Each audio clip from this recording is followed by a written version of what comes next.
في ناس كده وظيفتها في الحياة وكل همها انها تدخل مناخيرها وبوزها في كل حاجة في حياة الناس. تبقى واحدة قاعدة في امان الله وتيجي ست تقول لها ايه يا بنتي وانت لسه ما اتجوزتيش لغاية دلوقتي؟ لا لسه ما اتجوزتش يا حاجة، هي دلوقتي لسه نصيبها لسه ما جاش يا امي. طب هي هتعمل ايه عشان تتجوز عشان ترضيك انت؟ يعني تقف على النص تجيب شوية شباب وتقول لهم تعالوا تقدموا لي مثلا؟ ولا تعمل ايه هي في دنيتها؟ تعقديها ليه في عيشتها؟ تقول لي اجل سنك كبير، كبرت يا بنت والقطرة عدت. طب انت تجيبي لها ذبحة صدرية ليه؟ يعني انت بتتعبيها نفسيا ليه؟ طيب ما تسيبيها، سيبيها لما ربنا يرزقها، ياما هيجي لها ياما عريس ياما ياخدها ياما. ما تشيليش انت هم حد. تعبانه ليه ياما وشايله هم الدنيا على دماغك انت ليه وشايله هم الناس؟ ما تخليكي في حالك. والمشكله انت بالذات ما بتحبيش حد يدخل في حياتك، يعني انت اللي دايما شغاله صح والناس كلها شغاله غلط.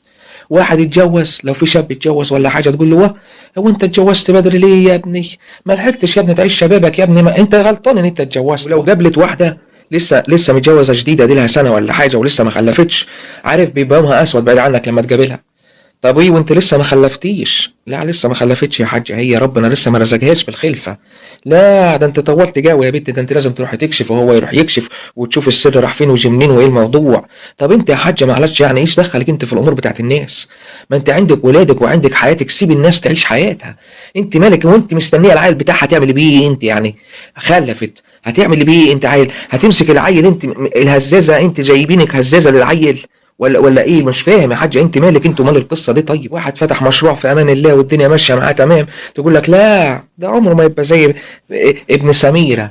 لا ده عيل فاشل. طب طب وليه تلاقي الشخصيات دي في كل عيله، في كل بيت، في كل حته، في كل شارع، في جيرانك، في اي حته؟